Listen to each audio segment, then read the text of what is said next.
The main reason for my attempts at building a photographic portal model is to show the three main attributes or qualities of any portal, in this case, a photographic portal, especially those portals used in pairs. The three qualities are invisibility or cloaking, an interior backdrop holodeck scenery, and an interior volumetric display, all done with photographs. In a pair of photographic portals, there is only a pseudo-correspondence, mere photographic representations of two exchange distant realities. But in televisual portals, it's a real-time televised and most importantly an interactive telepresent correspondence.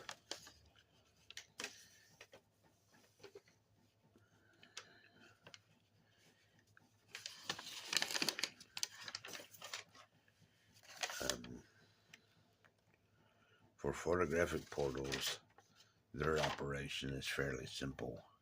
It's the inverse relationship between photographic invisibility and holodecks.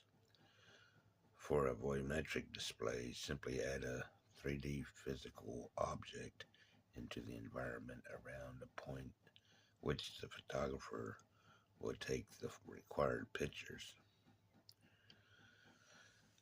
For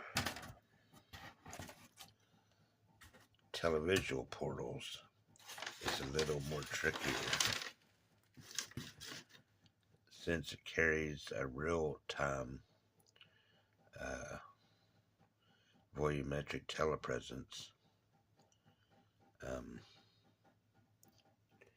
In dealing with changing visual light information, it goes through a series of scanning and projecting of the environment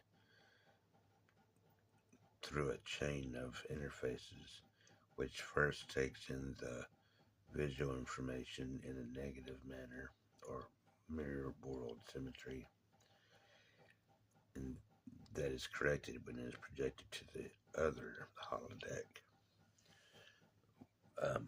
It takes in from the cloaking, the outside world, into the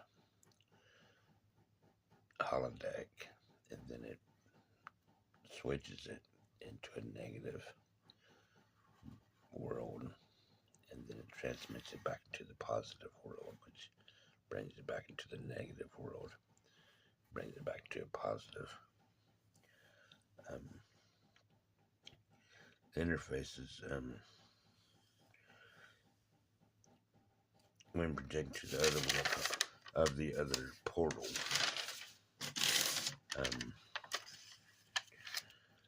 and then the virtual information is combined with the real physical objects. Real physical is combined with the real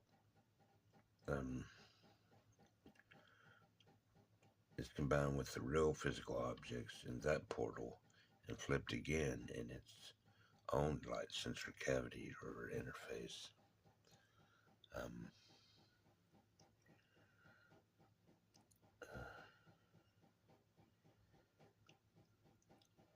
The secondary virtual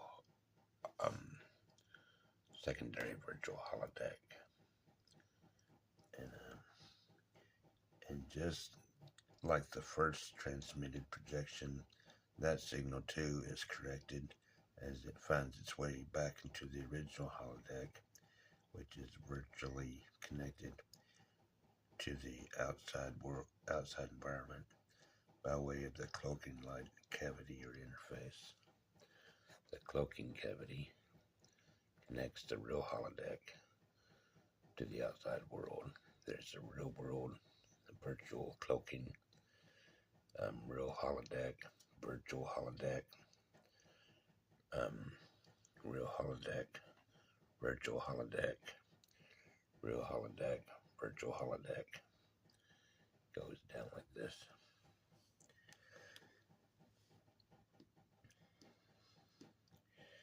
The whole cycle continues indefinitely to create the real-time volumetric telepresence in each televisual portal.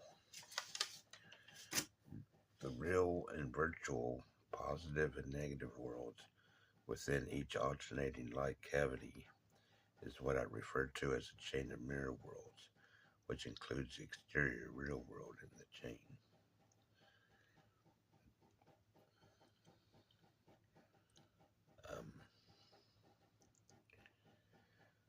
It's more like a topologically televised knot that seeks to bring two distant realities together. And I think of it sort of like a Mobius knot, because when you go through these, you go from a real world positive to a negative cloaking world, virtual. Then you go to a real world where light and matter exists again in a positive form, and then you go to a negative virtual world where only light exists, and then to a positive real world where light and matter exists, and back to a negative mirror world where only the virtual exists. And so the virtual realities combine with the real realities. The virtual worlds combine with the real worlds. It's like a Mobius knot, and it seeks to bring two distant realities together. So that's why I believe in a sort of a topological knot, a televised topological knot.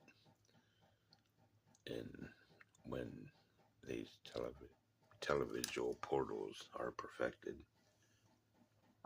you'll be dealing with topological televised knots. And I think that they could be Mobius. And these, this operation, this mirror world operation, might sort of have something to say about what cosmic portals might consist of. And I'm sure the technology would be much more advanced, but would probably have its basis in this mirror world topology.